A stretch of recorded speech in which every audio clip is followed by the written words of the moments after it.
السلام علیکم سامعین، کیا حال ہیں آپ سب کے؟ دی فارمر پوائنٹ پر آپ لوگوں کو خوش آمدید کہتے ہیں۔ سامعین، آپ کو اس ویڈیو میں یہ بتایا جائے گا کہ جن کی گندم 100 یا 110 دن کی ہو چکی ہے وہ بھرپور پیداوار حاصل کرنے کے لیے 2 کام ضرور کریں۔ اس ویڈیو کو مکمل دیکھیں تاکہ آپ لوگوں کو ان دونوں کاموں کی سمجھ آ جائے۔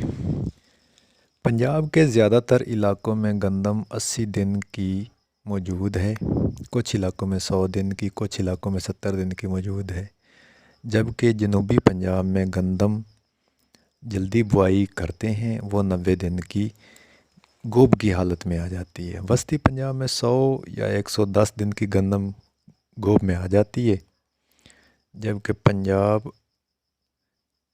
گندم جو کہ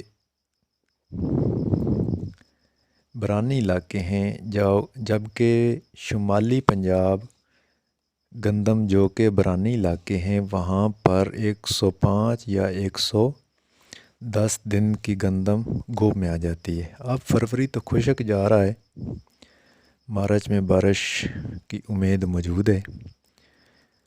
فروری میں آبپاشی مکمل کر لینی چاہیے۔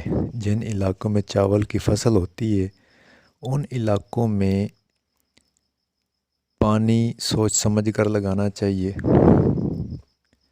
اب یہ پانی جو لگ رہا ہے ان کو خالی پانی نہ لگائیں، اس میں SOP اور اس میں سلفیٹ ملا کر لگائیں۔ جن لوگوں نے فاسفورس کی کمی جن کو محسوس ہوتی ہے وہ اب گندم کے ساتھ تقریباً 1.5 ماہ پڑا ہوا ہے، وہ SOP کے ساتھ DAP لگائیں۔